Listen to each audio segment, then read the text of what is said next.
Sus podcast, where the mind fluffs at the freedom of speech, and sometimes a good switch-up is always good for a series like this. So you may be curious, why exactly am I using my PNG today, and why am I sitting on the opposite side of where I normally sit? This is because the VTuber model, it only looks to the right. So sorry about that. But we're going to be introducing today's also PNG tuber, everyone's favorite purple animating degenerate cat girl, SophTheNeko. Say what's up, Soph. Your Mars is up in the sky. Hi! Mars is up in the sky. I mean, she's not wrong. Blah, blah, blah, blah, blah. Hi, how are you doing, Math Boy? I'm doing just fine, and how about yourself? I just got back from work, so, very, very chill. That's good to hear. Chill is better than any other emotion, at least in my opinion. Yep, indeed. So for the people in the audience at home, SophTheNeko isn't actually a Gorilla Tech YouTuber, so this may be a little bit curious for our Gorilla Tech fandom out there. So for the people who don't know, I'll give you a short explanation of who SophTheNeko is. SophTheNeko is a PNG tuber and a mainly documentary or commentary YouTuber. So this may be a bit off from what I normally do, but I still recommend you watch Sophia's content, even if you are part of the Gorilla Tech community. Yeah, I would describe my channel as like animation meme ascendant sort of commentary content. I was kind of raised by the animation meme community, so a lot of my animations follow that similar like format of like dancing and like music lip syncing, but I don't really make animation memes anymore, so I don't know if I'd call myself an animation memer. Yeah. Your older very animations are still some of the biggest things and like creative things I've ever seen. Thanks, I appreciate that. And by the way, I'm totally not biased because she animated in one episode of my show. I'm totally not biased. Oh yeah, that was really fun. Doing the When Objects Arrive project, it was really cool. It was one of the first and only group animation projects that I've done. And it was really awesome seeing it all the different styles, because one of the main elements of that series that you were working on is that it was an art style friendly show, so like anybody. Yeah, exactly. That was my whole point of like wanting to do something like that. Is this? I have this very deep appreciation for creativity and uniqueness. It's just something that you don't see too often no more. So when I see something extremely unique, kind of like your art style and like a whole bunch of other people, I look for that significantly. And if I see someone like that and they'd be down to like collaborate or help me with some big group project, I'm gonna go right for it, because there's no reason why you can't. Am I right? That is fire, and thank you again. Yeah, come on, it's nothing. Well, I am actually currently making an animation right now. It's one of my main past time. Okay, the thing about being an animator is that, I mean, I know a lot of animators who like to kind of doodle a lot of their work. Like, they prefer just making simple things. Like my brother, he's so fucking talented, but most of his art, he doesn't art draw as much anymore. He's been pretty focused on school and stuff. High school can be quite time consuming, but I digress. Hey, it's not a big problem. You gotta be. I mean, I'm obviously biased because my name's Math Boy, but school is important. You are correct. Anyway, here, I can even send you a photo of what I'm talking about. My brother has this really cool. I kept one of his old boxes that he wanted to throw out, but it was just up so the picture good. That Soph sent on screen. Yeah, he's a great example of an extremely talented animator.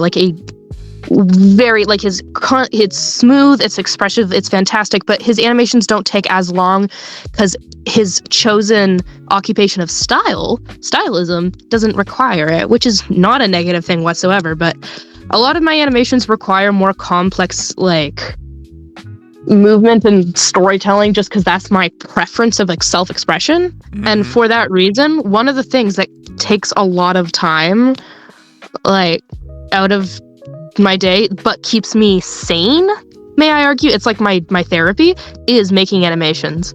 So a lot of my downtime is put into just drawing and animating. Anyway, you brought up animation. I'm very autistic for animation, so I'm autistic for writing. That's why I write a lot. that's fire. Ironically enough, I just got my first ever like you can call it commission, but it's not like art. So like I was commissioned about $35 just to write someone's movie. That is fire, dude. I think that's the first time that ever happened, and I'm like I popped off the moment I heard that. That's awesome. Wait, what kind of movie was it? Was it like a live action movie? Was it animation? Was it? It's not really animated. You've heard of Gorilla Tag, right? No. Oh. No. Well, that's a little. Yeah, that's not right. So the movie is based in Gorilla Tag. It's about an infection that bans video game players, and the main character. I don't think I'm allowed to like say much about the movie because I might get sued. It'll be a HIPAA violation, but I'll give you a hint. It's about an infection. Okay, that's cool.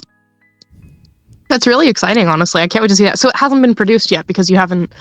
The director of the movie just gave me 6 months of forenotice before, so I'm currently writing scene 4 right now, and it should be starting the production in December. That's awesome.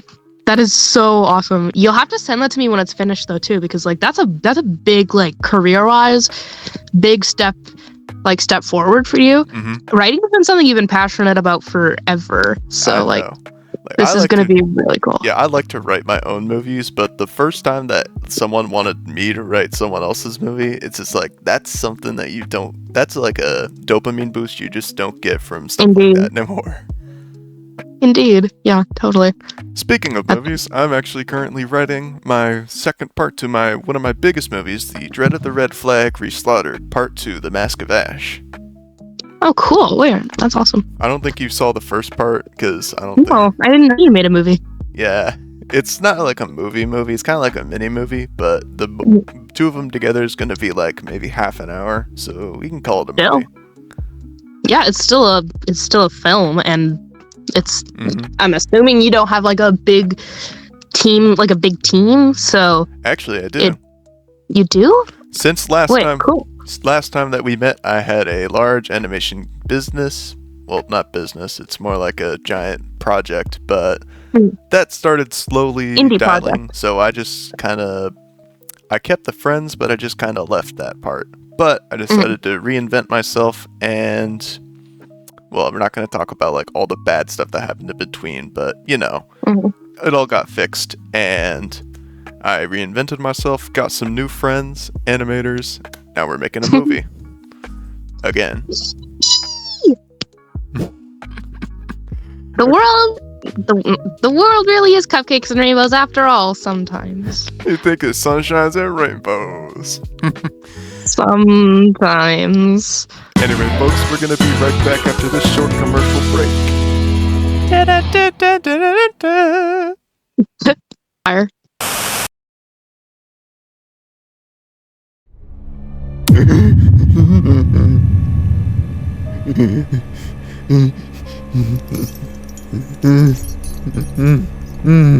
know, you were a great man once.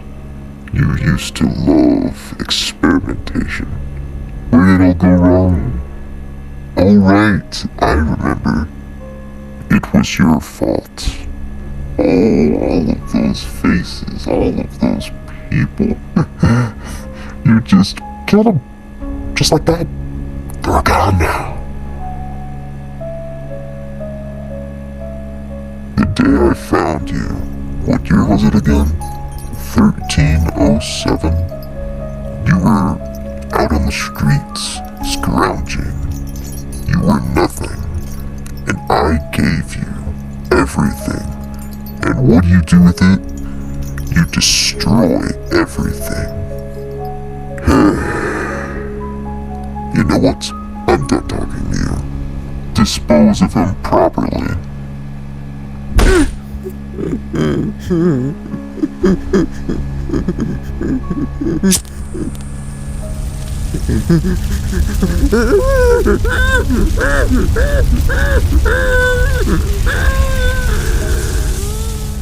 That's one awful servant done. Now to find that ungrateful father.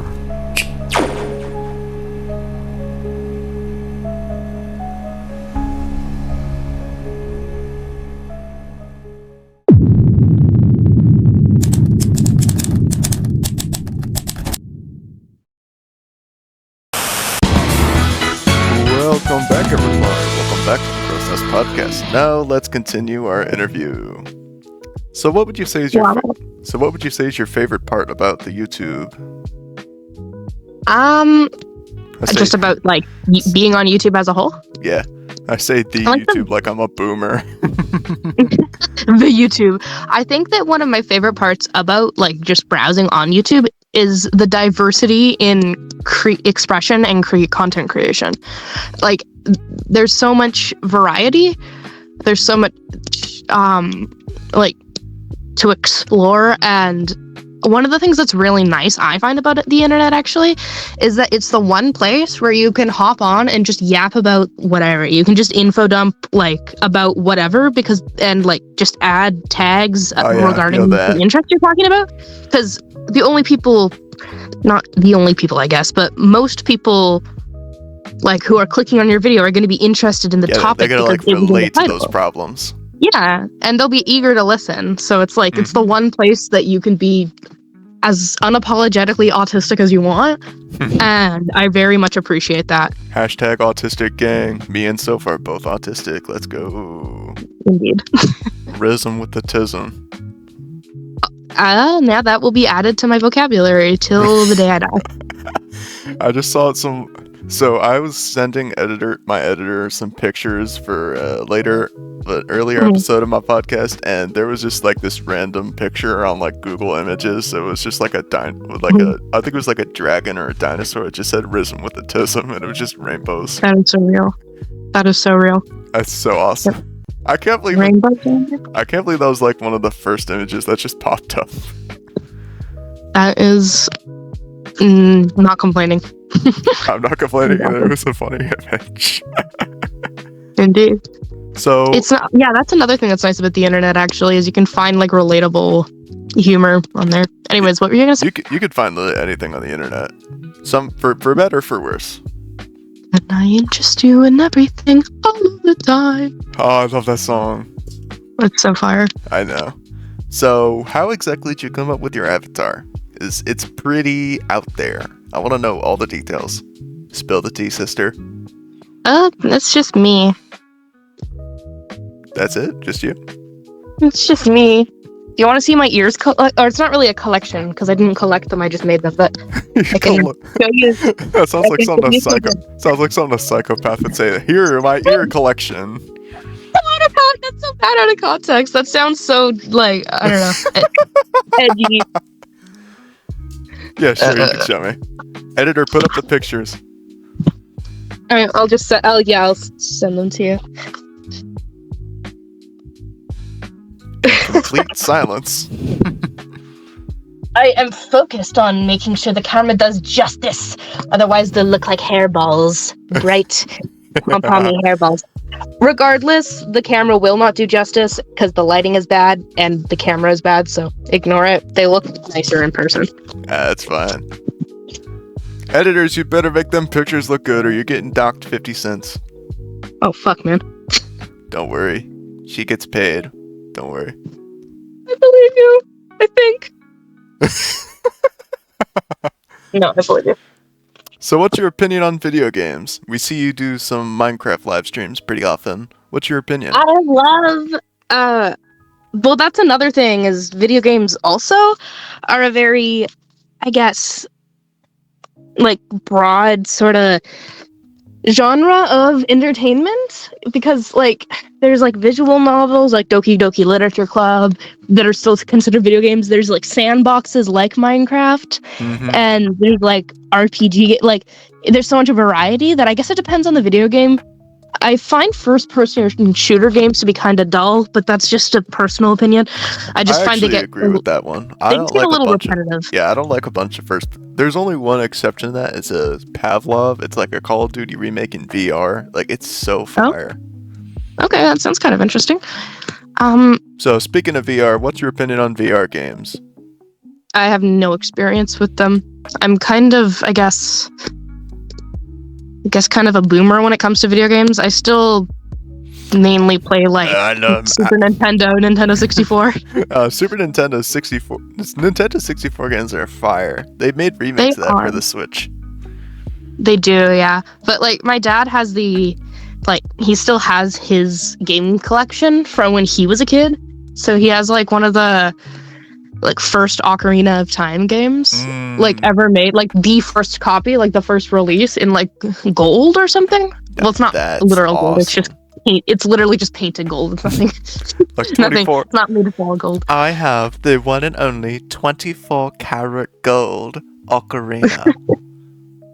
Well, it's a game chick, but I think it has the number 12 on the back, which apparently that means it was the 12th copy in existence ever made or something. I don't know. Damn. My dad likes to gloat about that, and I have proof for any of you doubters. You gotta send me them pictures. Editor, put the pictures on screen. Oh yeah, I'll have to go. Yeah, I can do that, but I'll have to get up and pick it up. That's fine. So that will not be happening on this call. I will do it after the call. Sweet. So, what do you say?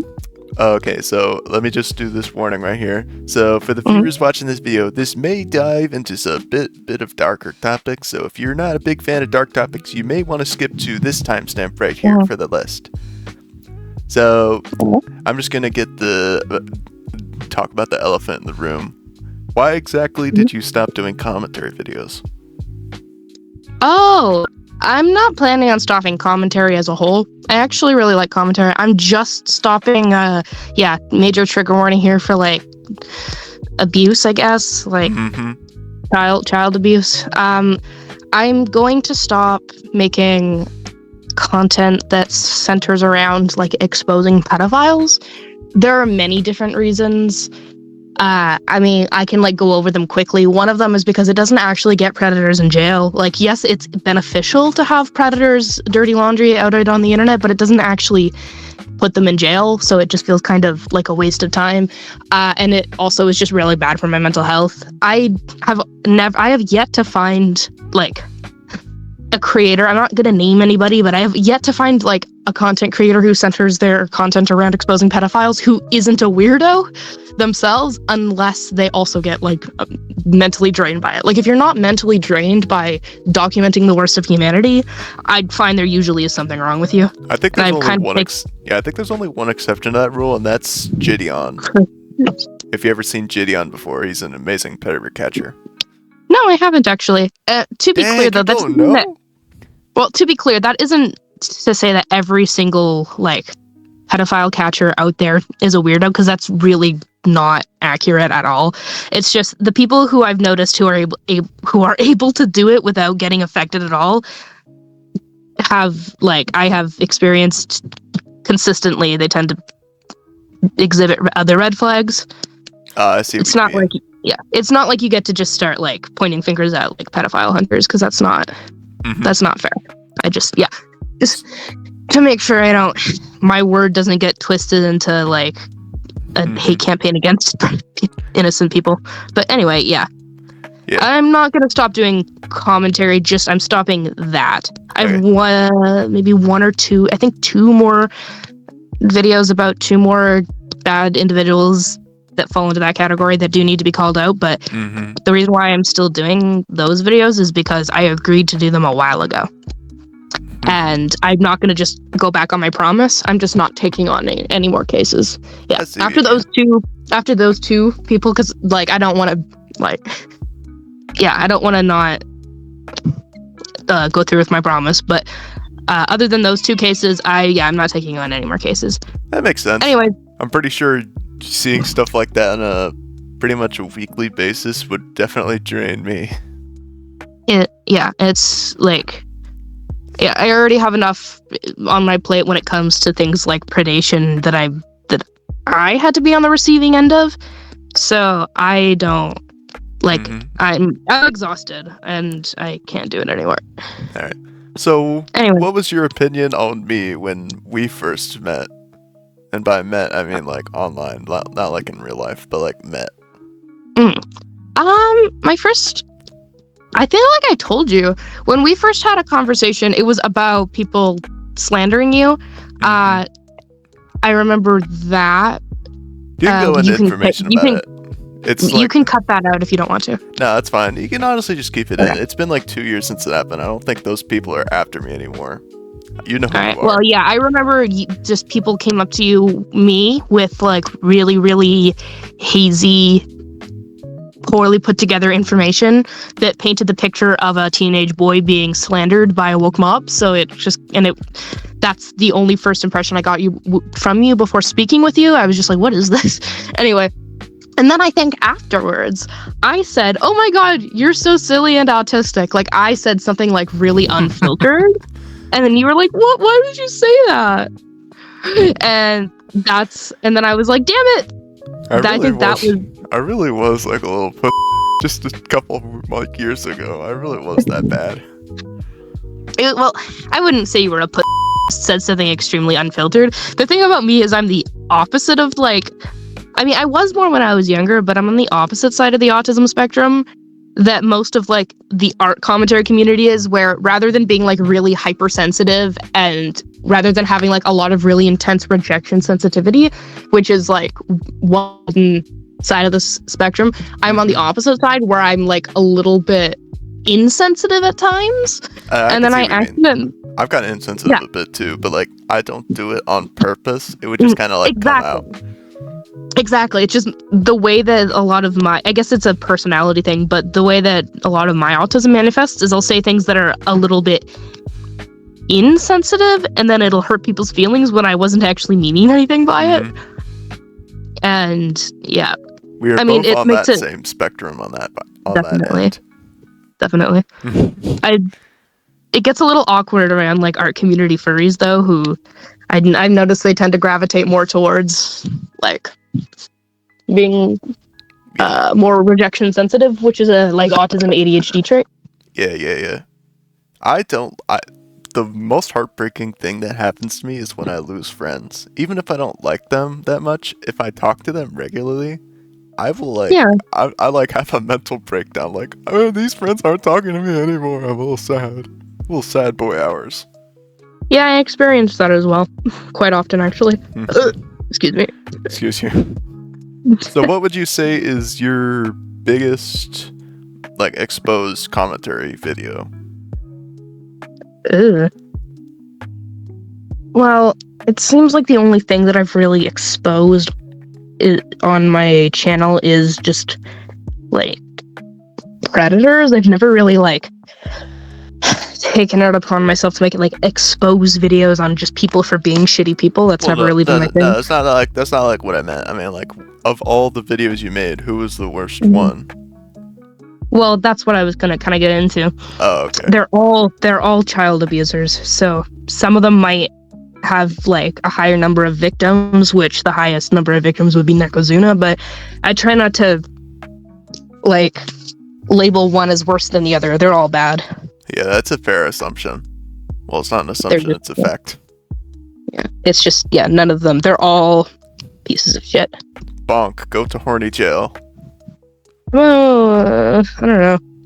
Horny's not a crime. How about go to beat children jail? Do not do that. Yeah. What a weird segment that was. Okay, editor, put up the timestamp. Thank you. So what would you say is your opinion on people with autism? Because, you know, me and yourself, we do. So what's your opinion? I love the Tism creatures. Editor, put up the picture of the math boy autism creature. Thank you, editor. Oh god. I have always kind of, I guess, gravitated more towards like neurodivergent friends. Like an example is like, say throughout my childhood, if I was just like sitting in a Girl Guides meeting, I think in America they call it Girl Scouts, but there would be like 50 like in like when I was living in the big city, there'd be like 50 young girls there that were like all neurotypical, and I'd be friends with like the one other extremely autistic person. I feel you. I had like similar situations like that when I used to go to summer camp. It was always so funny. Wait. Hold up. The bells are ringing. And do you know what that means? It's time for the next segment. Animatic or die. And the rules are very simple. SophTheNeko here is gonna give us a 5 to 10 second animation idea for future Math Boy to animate. Math Boy, looking at you right now. Put a picture of Math Boy on screen. You're going down, buddy. Alright, Sophia, give us an idea. Bro puts a piece of like bubblegum, like chewing bubblegum, into his mouth. Chews it up, blows a big bubble, and then it pops into his face. Math Boy, put the animation on screen. Nom nom nom nom.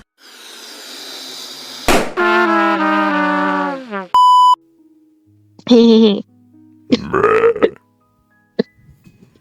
I don't know what noise I just made. I wasn't a burp. I have no idea what that noise was. It was beautiful. So what would you say is your absolute favorite thing to do? That I do? Yeah, what you do. What's your favorite thing? That's such a broad question. I'd have to think about it. Actions, like favorite place to go. Oh, yeah, that kind of stuff. I like going shopping for craft supplies. Cool. My mom used to do that. Mama, if you're watching this What about you? episode, I love you. What about you?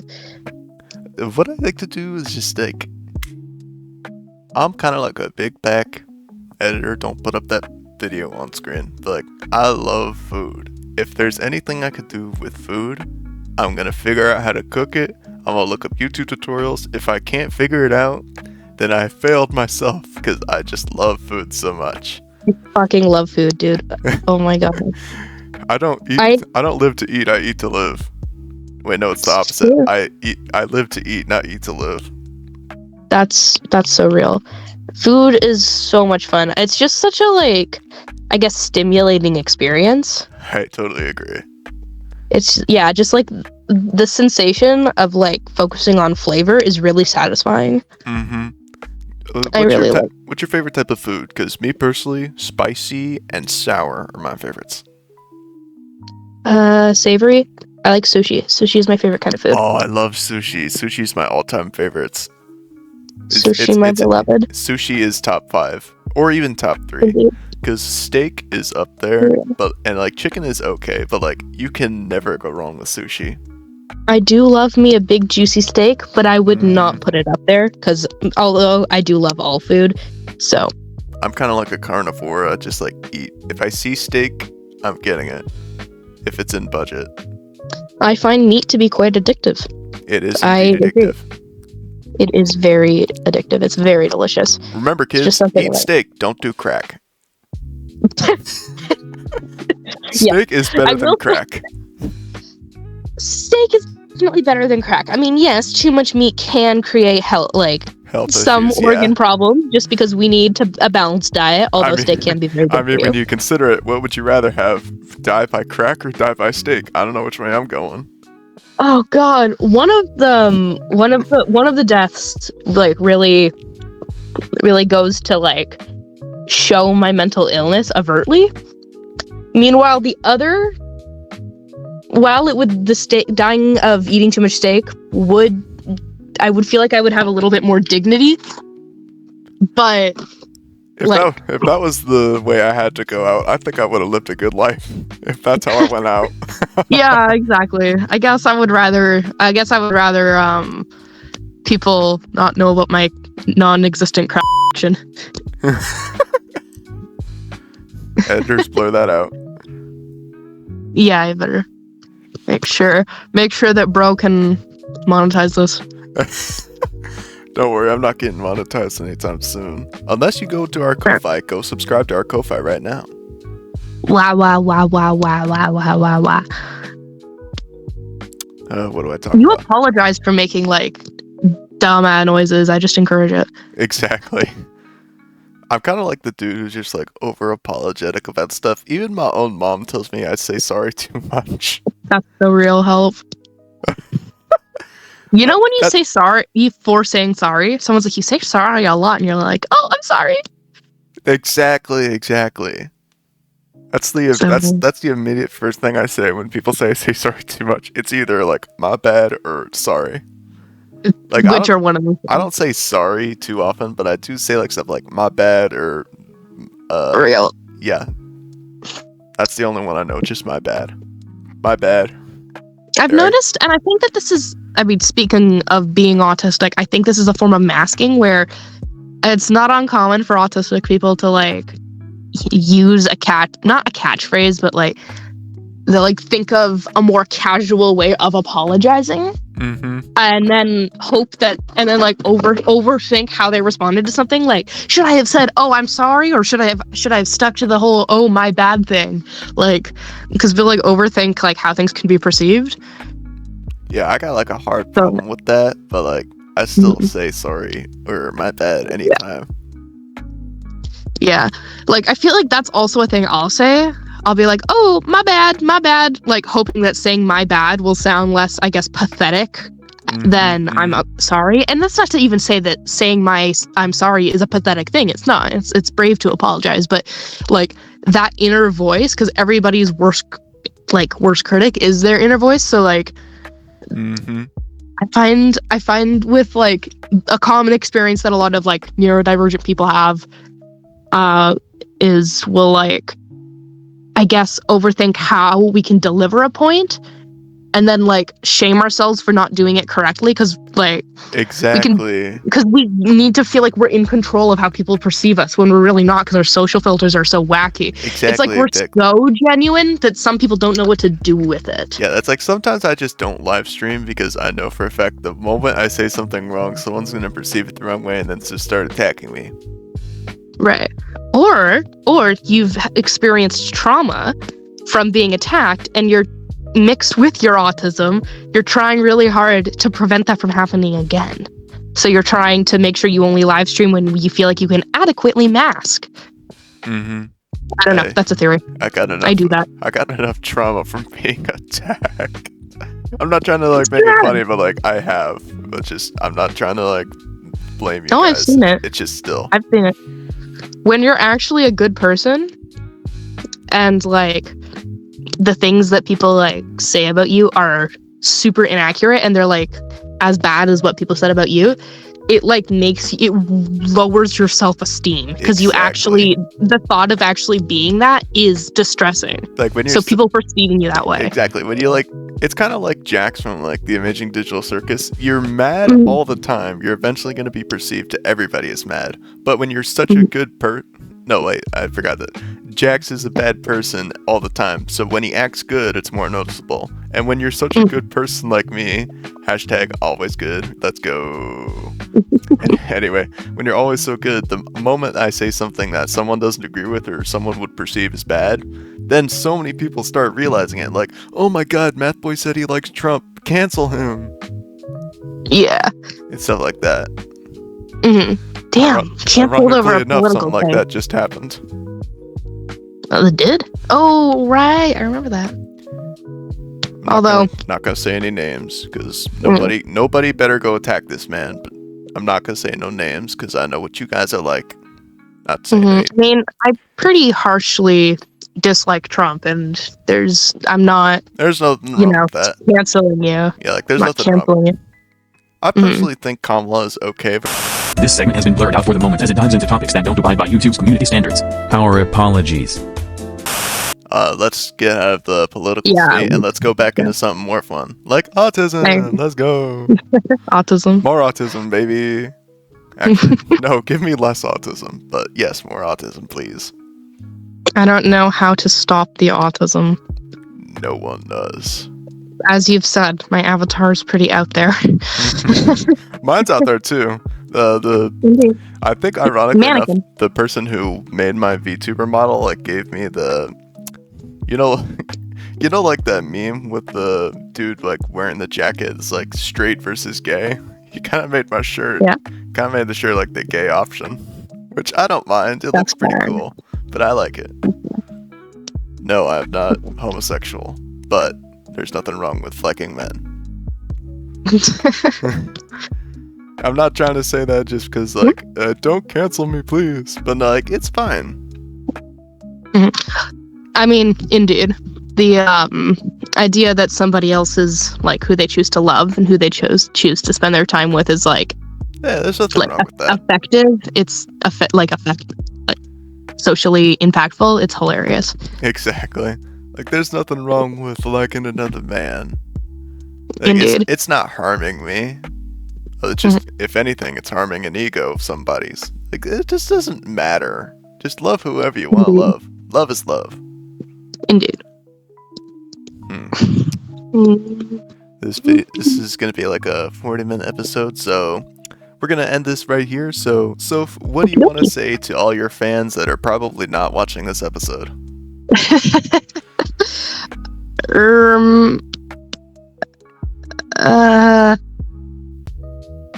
I appreciate you being invested in somebody who you have no obligation to be invested in. It's flattering. Mm-hmm. Thank you. And what would you say as something for your fans to expect coming back from your hiatus?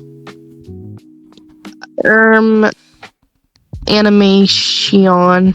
I've been for a while experimenting with music, and I doubt that I'm just gonna be an animator throughout my whole, like, I guess, career. I don't know. I see what you mean. I'll probably move into making music. That's but cool. Anyways, thank you for having me here. I sometimes like making OSTs just randomly. Real. Yeah, OSTs and music are fire. There's something so cool about it. Mm-hmm. So anyway, folks, this is gonna end off this very lovely episode of the Crow's Nest Podcast. Keep those wings a flapping, and we're gonna be back with another episode very soon. But before we end off, yeah, no problem, Soph. But before we end off this episode, I'd like to take a quick moment to shout out our two Ko-Fi donators, Quentin and Max Spider, with $9 and $5 respectively. And if you want to be on this list next, go to our Ko-Fi and our Patreon and support Solo Sciences productions just like this one. And with that out of the way, this is Math Boy and SophTheNeko signing off.